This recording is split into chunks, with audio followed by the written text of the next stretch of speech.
Welcome back to Marketing 100. I'm Kayle, your salon and spa business bestie, and I'm joined today, as always, by my good friend and the founder of the Salon Business, John Halberg.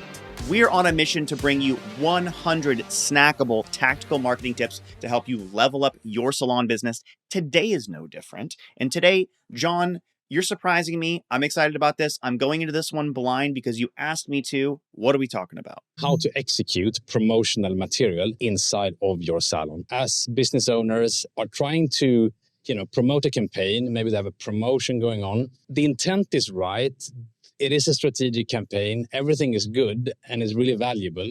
But then we're trying to bring that out to the client in order for them to, jump on that. And there can be some hiccups in just how are we presenting that. So I just want to walk you through a few tips to make sure that any material that you place inside your business, how to really make sure that that is effective and that really gets people to buy into it. You can hire a graphic designer, you can hire a print company or whatever to create something, but you can also end up getting really shitty promotional materials, essentially that your clientele doesn't like. And that's not going to draw anybody in if it's wrong. If you're using Paint, if you're using Word, if you're using something that's not a professional graphic design program to make promotional materials, stop doing that. Principle number 1, keep it simple. I think you have a saying for this, Kayle. Keep it simple, stupid. Yeah. Keep it simple. That's too complicated to say. So, well, you don't say the comma, but yeah. Yeah, just keep it simple. So I think it's really tempting. Let's say we're just running a promotion and then we're starting to work on that. It's but I also want to talk about the benefit actually of this service, because that's really important and why we're doing that.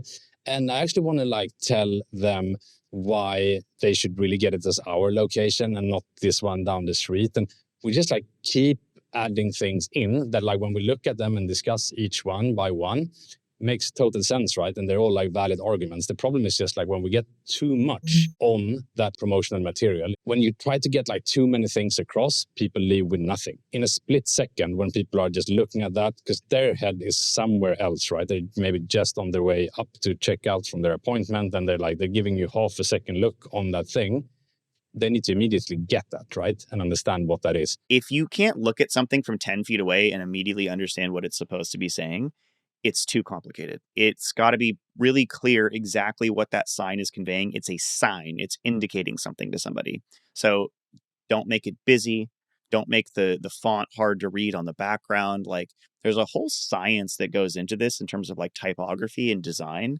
And we're not going to get into that specifically. Maybe we'll have a graphic designer on the show at some point to sort of go over the basic principles of signage and that kind of thing. But keep it simple, keep it clear, make sure it's legible and readable. Consider it from an accessibility standpoint, where if somebody maybe has a visual disability or they are colorblind or whatever the case is, that they can easily understand what it is, and it's not something that's going to be difficult for them to parse essentially from just a few feet away.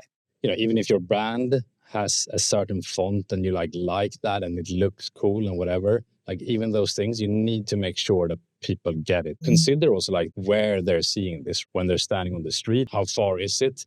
Can you see it? Really put yourself in the shoes of that shopper, of that potential client, or of that existing client, or whatever they are in their journey. Can you really see that? So that's the practical aspect of just fonts and all of that. It just needs to be simple and easy to convey. Principle number 2, include eye-catching graphics or something that disrupts the eye.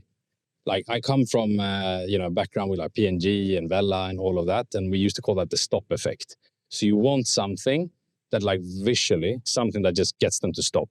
Is there something there that makes their eyes stop on what it is that you're about to say, so they actually consume the message and they don't just look past it? The classic one is typically someone looking at you in that. That's a classic one. You can do a play with colors as well. There's certain colors that always stands out. But it could also be shapes. So typically, if you have a very square sign, or if you're walking down the aisle in a store and it's square signs, it doesn't really stop your eye. But if you're using shapes, so maybe it's a round sign, or it's a little bit different shapes, for example, that also has this stop effect on the eye, because it's something that is unusual for what the eye was expecting at that point in time. Is it something that you would stop in your motion and look at, right? Does it disrupt the sort of otherwise mundanity of whatever situation you're in? One of the things that comes to mind to me, you mentioned shapes, John. I used to work at a salon that had their logo was a lightning bolt, and that makes for excellent signage, right? Because it draws the eye naturally to the point of the lightning bolt. And if you're going to create a shape in general and you want it to point to something, that's perfect. It fits exactly with their image. It really works for them. And this is sort of like a principle of photography and videography as well, like drawing the eye to a particular point. You want there to be a point of interest. Obviously, we have a shared interest in things that are visually intriguing, as we can tell by my ridiculous uh, cave here. Those sorts of things are really important, like drawing the eye to a particular thing. Like those are all you want to like bring attention to something wherever it is. Tip number 3 is to be strategic about the layout and design. Make sure you have a clear hierarchy of communication. Because the reality is, it's quite likely that it's not just one, like we're pushing for just having like one thing, right? But it's quite likely that you actually have some other things that you need to get across as well. But what is that like one thing that you want to communicate? And then think through what is like most important after that still needs to be on there. What is the third most important thing that still needs to be on there? And what can I drop? And then just like how you lay that out, making sure that it's like big, the thing that people need to look at. And then, the other one is smaller, like sub points, that you've structured it in a way so people are very clear on like where should my eye go when I look at this sign. Because if you start having different messages in like a similar font size, it creates this cognitive dissonance, I think is the word, where it's like the brain cannot really process that. You need to make it easy for the subconscious brain. That's how simple we are as humans. Yeah, let's face it, we're all monkeys. Make it easy for that subconscious brain to draw the right to the most important message and then follow through with the second one. The next part when thinking about strategically designing is to make sure the visual layout makes sense. If you have a hair model, because you're promoting like a product or a promotion related to a certain, look, if you have a hair model on there and that model is like looking at the side, you should put the message where they are looking. Because this is also something that is like happening in our brain. When you're looking at that model on that screen, they're looking to the side, our eyes just go that way. Or we can consider like how we normally read, right? In terms of like going from left to right, at least in this part of the world. Consider that, like where you place the elements, and in particular that rule of like when you're looking at it and you're like having the stop effect of that model, and that model is looking this way, do I have my message where they're looking? A really great example of this is if you look at thumbnail design, right? Like look on YouTube, look at the thumbnail of this video. I guarantee you it's got our stupid faces on it, at least one of us, and we're looking at something. We're looking at the headline on the thumbnail, or there's some sort of imagery that sort of collects around that, and wherever our gaze is in that thumbnail, it's relevant to the text that's on it. A face and a message are always tried and true, and making sure that that face is looking at the message and not like looking away, like off the sign or whatever the case is. It's a really simple thing, but it actually makes a difference. It draws the eye, and it is a strategic way to lay out the messaging that you're creating. So think about those sorts of things. Like once you start to notice it, you'll never not be able to notice it. So if you don't know, now you know. Tip number 4 is make sure you place this communication in the right place, that it's located inside of your location where it makes sense. You need to think about the mindset of the person, where they are at certain points of their journey when they're walking around your location. Like where someone's mind is at when they're walking by your window is going to be very different from where someone is at after they've like been an hour in the chair. I would make sure, like depending on what the objective is of this promotion or this activity that you want to promote, make sure you have it at that point in the journey where it makes most sense, and that you place it where it really can be seen. It might sound obvious, and I think those 4 principles that I just walked through probably sounds like really detailed and kind of obvious, but it can really make the difference whether this is actually something that will drive the type of behavior and action from the visitor that you want. In certain executions, like you might want to make sure you have like the contact details or like a call to action, like what should they do when they see this. Perhaps the most effective signage in the world, which is like highway signs. Highway signs are designed specifically. Their placement is very strategic. It's very intentional what they want you to do and you need to see it. Think of your signage in terms of that too, in terms of like the flow of people in your business, because they're at a different headspace, like you mentioned, John. They're thinking about different things at different points, right? Someone is probably, when they're on their way out of your salon, they're probably thinking about where they have to be next and when they have to be there. So you've got less of an opportunity to make an impact potentially at that time than you would when they're in your waiting area.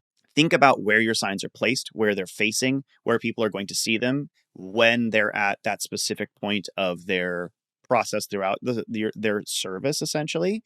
And try and think about when you have the best opportunity to plant that seed or to make that sale throughout the process, right? That's why we always say talk about the products you're using as you're using them in the chair, because that plants the seed, that plants the idea in there. I used to manage a salon where we had a promotion for Easter where we'd hide Easter eggs around the salon, and inside the little Easter eggs were like discounts or like promotions, right?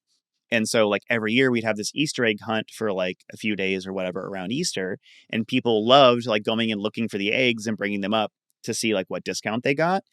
And it was pretty effective. People really liked it. It got them engaged, and it's very much so plays on this aspect of like, they're in the salon. Maybe they're not thinking about retail because they're thinking about a million and one other things. But if they find one of those eggs and it's got a discount in it, it puts the idea in their mind that like, oh, I get a special perk, a special value add today, or discount that I didn't plan on. So maybe I will make that purchase. Think about that. Think about the flow. Think about the novelty. Think about the experience that you're providing. This is a part of that when you're doing these, creating signage or using signage, because it can make all the difference in the world in actually convincing somebody to spend that money. But it kind of comes back to that like basic human psychology, and it's equally relevant in your business.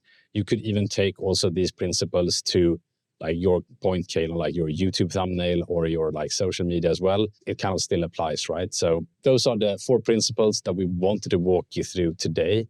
And you know, if you go back to your business, if you're in it now or coming back tomorrow, take a look at the promotional material you have in there. Are you living up to this? That's what we've got for you today, everybody. Thank you so much for tuning into another episode of Marketing 100, where we share with you snackable, tactical, or in this case, it's a whole ass meal of marketing tips to help you grow your salon business. If you want to try out our salon software of choice, which saves us a ton of time, check out Mango Mint. We've got a link down in the description. If you use our link, you get an extra bit of time on us. Don't tell anybody, but you can check that out. 60 days for free on us of Mango Mint. Link in the description. Let us know in the comments what you're trying, what you want to do with your time. Thank you so much for tuning into another episode, and we will see you in the next episode of Marketing 100.